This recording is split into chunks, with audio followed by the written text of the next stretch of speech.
I'm Ronel Bezuidenhout from the Capital Hotel School. We basically offer 2 full-time courses in hospitality management and in chefing. Hospitality management 2 years, chef 3 years. I just want to kill a few myths here today. I think in our industry, you think we are cooks and we waiters, and that's where it ends. Actually not. I'm not a chef. This is my pretpakkie vir die dag, okay? Ek kan eintlik nie kook nie. Ek hou net van kos en wyn. Ek het chefs om te kook. But it's amazing what this industry can do for a young professional that's entering the industry. There are so many options. And I think nature conservation is after me, and it's going to tell you a bit more about the wildlife. And that's another industry, because these guides that go out with all these wonderful people, they come back and they have to entertain them, and they have to be hospitable, pour them drinks, serve them food, all those wonderful things, take you out on game drives. So there are plenty other opportunities. You can be a stylist. Chefing is one of the professions. There are a major shortage at the moment, also in the food and beverage area of hospitality management. We've all known that horrible word COVID that killed our industry. We were killed. That's a fact. I think we suffered the most because we had to close. There were no restaurants open. There were a lot of entrepreneurs that did all sorts of things behind your backs when it slowly opened. I can remember at countless occasions I went to a restaurant and I could have my wine out of a teapot, because we're not allowed to serve wine, but they are innovative, and you got it in a teapot and nobody complained. So our courses, the hospitality management, we do international as well as national qualifications, so it's a combination of the two. For those that do not know, chefing was quite a few years ago was recognized as a trade, like an electrician, a plumber, a hairdresser. We are all falling under the trade now. So what does that mean? Die ambag, soos ons die ou mense dit genoem het. Jy het 'n ambag. It actually opens a whole world to you. There's a trade test at the end of your 3 years. We are also a trade test center at Capital Hotel School. So we basically take you through your 3 years, through your trade test, and at the end you are then fully qualified to get the red seal, which means that is a passport to the world. There's certain things in different countries that you will have to do additional. If you don't want to chase everybody out of South Africa, please don't get me wrong, but we are very pro in taking these youngsters and say, just go and open your mind, just go and see what's happening in the world out there. The same with the management students. There's obviously health and safety, things like that, short courses that they'll have to do when they get into a new country. But in general, our qualifications are accepted in most countries outside of South Africa.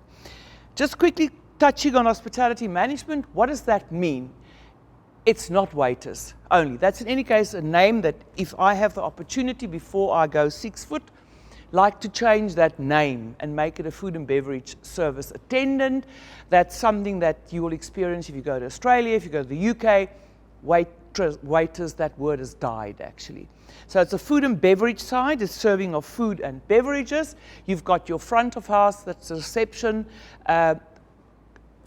your concierge, which is not very big in South Africa. If you go overseas, that's actually the people that makes the most money, because they're entrepreneurs. They move. They know every single place in town. If you go to the concierge, I want movie tickets, I want to have my heel fixed, I want to put my hem in my dress, whatever, they can do everything, and they get little fees from all these little suppliers.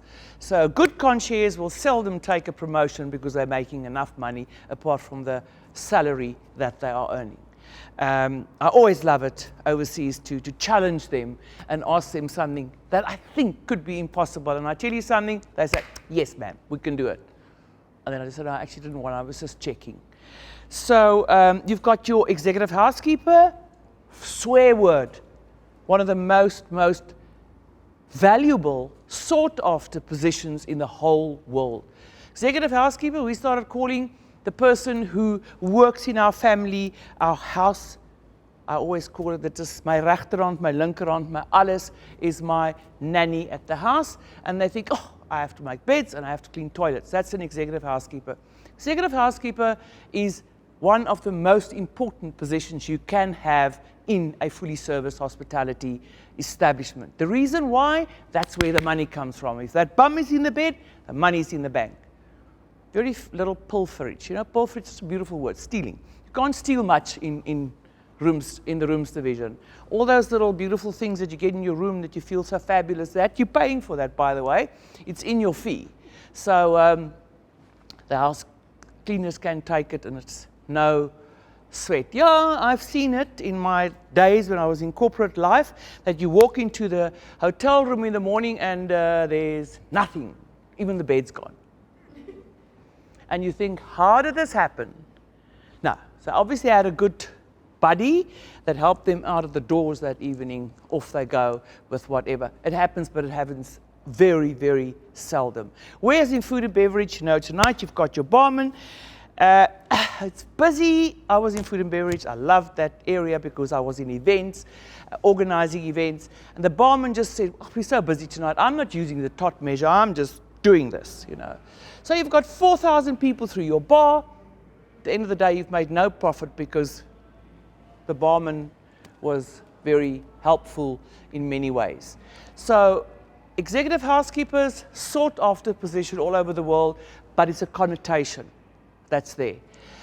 Obviously, your front of house people, your receptionist, we've moved away from that word receptionist because in the bank, a receptionist, if she's not there today, nobody cares. Somebody else answers the phone, and nowadays you press your number there and a little thing comes out and it tells you used X amount in a row that you have to sit somewhere. But so a receptionist, we call them front office managers or assistant front office management. They actually, that door, everybody that goes in and out, that's the control that they have. That's in short hospitality management. There are plenty other. We also combine it with business management. We also combine it with human resource management. We're not going to make you an MBA student. We're not going to make you an HR manager, but we're going to give you the basics that you need to enter the workplace. Chefies, you have to cook. You have to know all the basic skills. If I wake up at night and say, make me a bechamel, make me a white sauce, go and chop X, Y, and Z onions, you must do it with your eyes closed. Because if you've mastered the basic skills in cookery, you can go anywhere in the world. You just have to learn there's new ingredients, new ways that I want this bread. If you bake a bread, you can bake a bread. In Russia, they eat different bread. In Italy, they eat different breads. But it's only the ingredients that's going to change. So I think it's a very exciting profession. Maybe if I had the chance in my life, that's most probably the profession I would have chosen because it is so exciting. There's so many new things happening in the chefing industry today. You basically pick up a magazine, just died. I'm still an old school. I love reading. I love the guy that spoke before me, taking our children back to start reading and not doing this all the time. I won't mention a new site that most of you most probably know about that I think is going to even make our young people more brainless, but that's me. If you look at what's happening out there, if you go on the internet, you see the amount of programs there are on chefing, all the different facets. Do you want to be a pastry chef? No, never in my life I would like to do that because you have to actually measure things. You actually have to stick to the recipe. Whereas I cook, you know, you add as you feel. But there are just wonderful directions that you can take once you've qualified as a chef. And it's great that we've now recognized it as a trade. So there's nobody walking out on the street asking, where's your red seal? Where's your trade test that you've done? Are you really a chef? Or have you just given yourself the title as head chef, executive chef? Oh, there are plenty of titles running around. But that is what qualifies you to be a junior chef. You're not going to walk out of Capital Hotel School or any training institution with a 3-year qualification and a trade test and walk into an executive chef position. Maybe if you're working at Tant Annie's Bakery, you could call yourself an executive chef, but that's not going to be your grading. So international, national, I told you about that. I told you the length of the courses. It's very short. I can I can amuse you for hours on the industry. It's an exciting industry. Yes, I know, another myth that's so, our people work so hard, terrible hours, worst industry. Kill that. Where in the world, if you don't put in extra hours, do you actually think that you're going to go anywhere? Yes, chefs, the only disadvantage that you have from an office, for your office buddy, there are no chairs in the kitchen. So your voetjies is maar belangrik. Same with most of our front of house positions in the hospitality industry, you're on your feet. We always used to laugh and say, if you interview a prospective student and you ask them, why are you in this industry? Because I like people. Oh, no, that's terrible. You know, I've changed my mind. If you don't like people, maybe it's not for you, even as a chef. Because I tell you something, what's happening in that chef kitchen is quite concerning. You are working, if you work in an international cuisine kitchen, you'll find a bit of everything. If you go overseas, there's something of everything. And you have to work with these cultures, you have to understand. So soft skills are also very important, which we incorporate in both courses. There are different types of courses, it's all there, that you can specialize in, but you need those soft skills. So for us, it's very important. Your emotional intelligence is actually more important than your IQ. Yes, you have to, there's certain theoretic principles that you have to understand, but at the end of the day, we're vocational. Can you do the job? That's bottom line. That's what we aspire for. You don't need to be an A-grade student in grade 12. English in proficiency, it'll be great if you've got a good knowledge of computers, because all our material is published on a blended learning program. You get your tabloid it's part of your starter kit, fully uniformed. Our industry is a uniformed industry, chefing as well as management, so it's a package deal. There's no hidden costs, and yeah, I think two of our major values, having fun and being creative. We want to explore these young people's minds. We really ask them, be creative, because our industry, there are not really answers in management. If you're standing with a guest, there's no book and say, just wait a minute, sir, I just want to check my book. Page 5, I can answer your question. No, it's thinking on your feet, because for one question, there might be 5 different answers, depending on who's standing in front of you. So emotional intelligence is very important, your EQ, very important. I'm going to just ask if there are any questions. You're welcome to ask, but we are outside, just outside here at Capital Hotel School. If there's anything else you would like to know, you're welcome to come and ask us. I've spoken most probably the fastest that I've ever done in my life. And if I was in my Afrikaans teacher, Ronel, praat net stadiger, ons kan niks hoor wat jy sê nie. But hopefully you did understand what I was saying. And have a great day.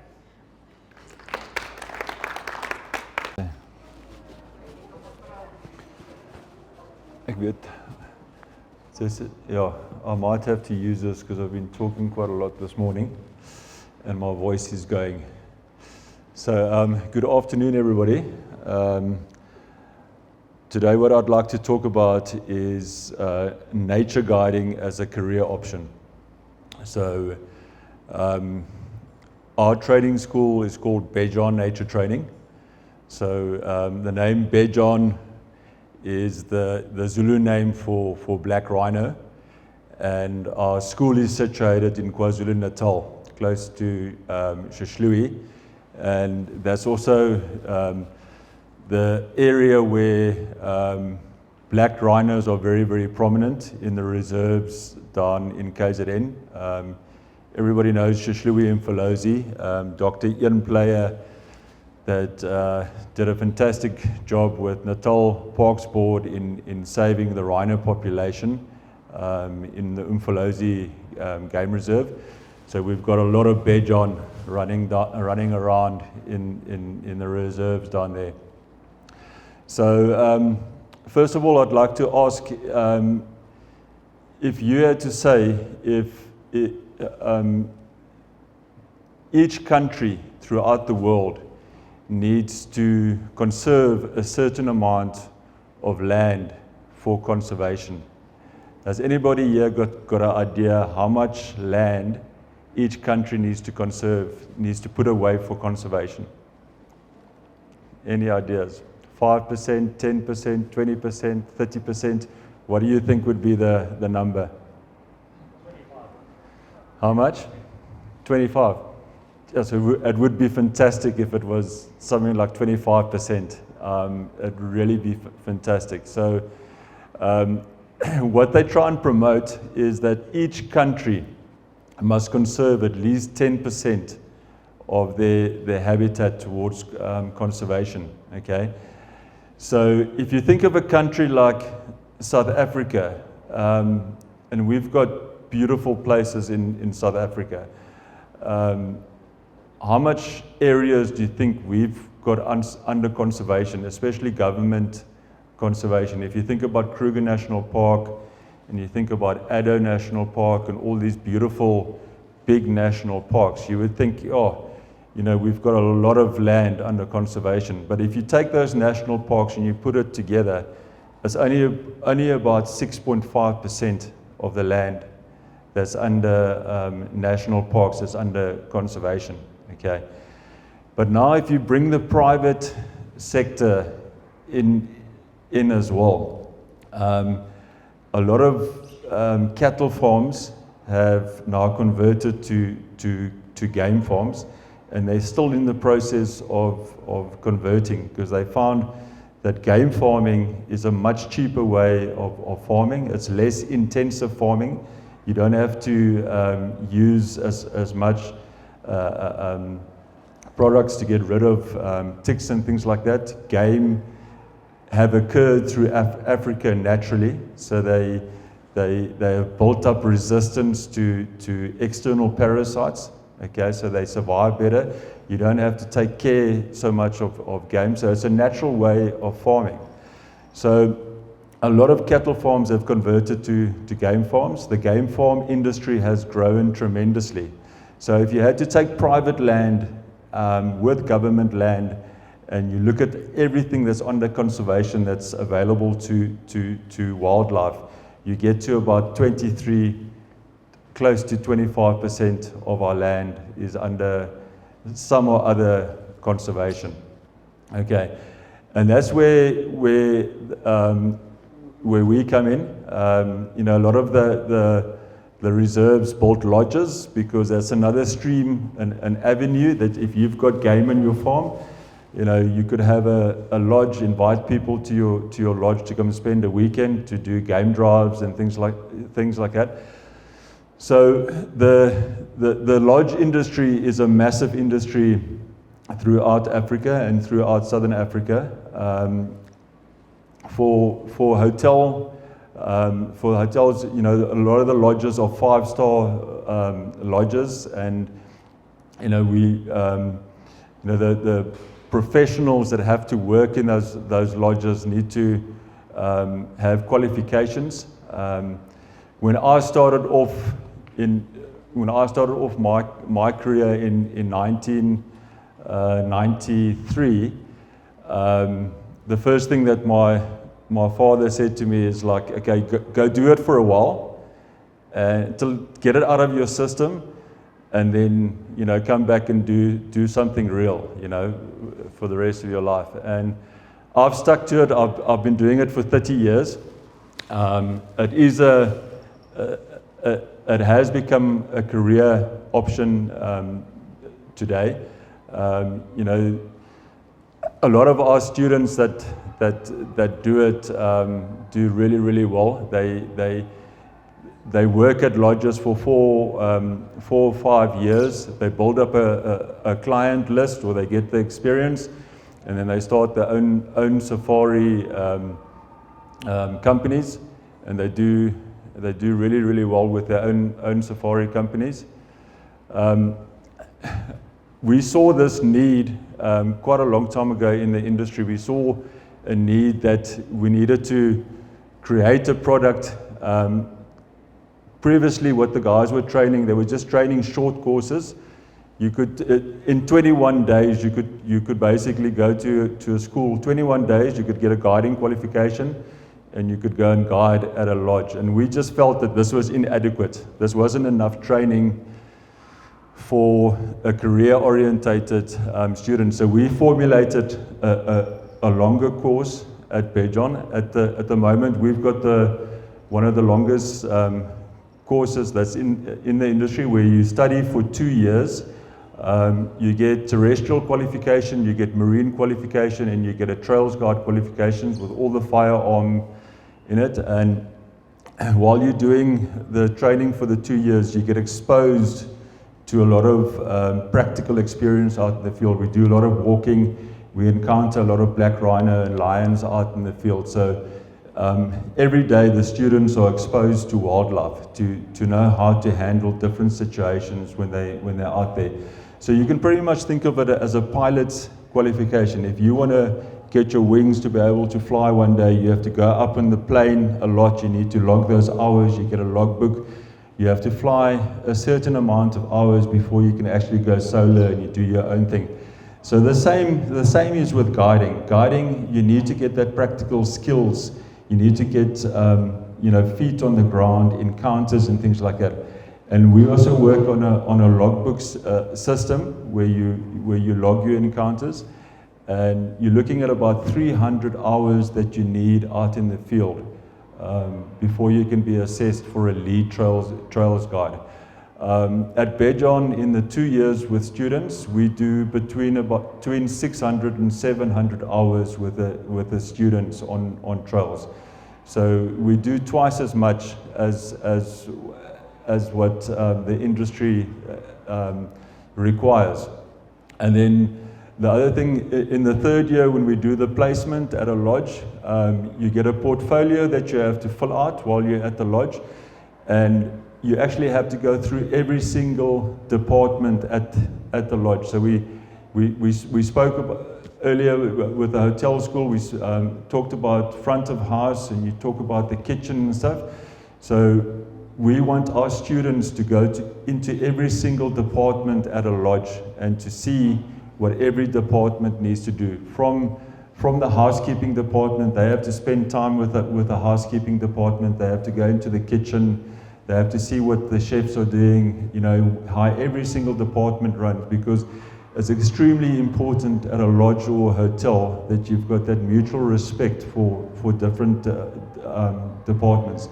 A lot of times you as the guide, you right in front, you with the guests every day, so you're talking to the guests, you're building up a very good friendship with the guests. So it's really, really easy to take the limelight in a lodge industry as a guide, because you've got the fun part of the job. You're taking the people out, you're showing them what they're there to see, especially in the lodge. If you're showing them good animal sightings and stuff like that, you build lifelong friends with your clients and with your guests. So it's important that you as a guide don't forget the staff in the background that are also there, that are also helping. And that's why we encourage students to go into all the departments so that they learn the different departments. And then of course it's things like just being able to serve your guests a cup of coffee or a cup of tea. Also with bar duties, you're gonna be required to help in the bar when the bar is busy, to serve drinks and things like that. So it's a good skill to actually know how to make a cocktail as well. So being a guide it's really a lot of skills put together, and the more you can learn, the better you'll be as a guide for your customers. So so our flagship course is the 3-year course, and we get a lot of good results from that course. We've been doing it for 15 years, and 90% of the students that have done our career-orientated course are still in the industry, and they've a lot of them have created their own safari businesses now as well, and they do their own safari trips all over Africa. So yeah, thank you. If there are any questions from your side.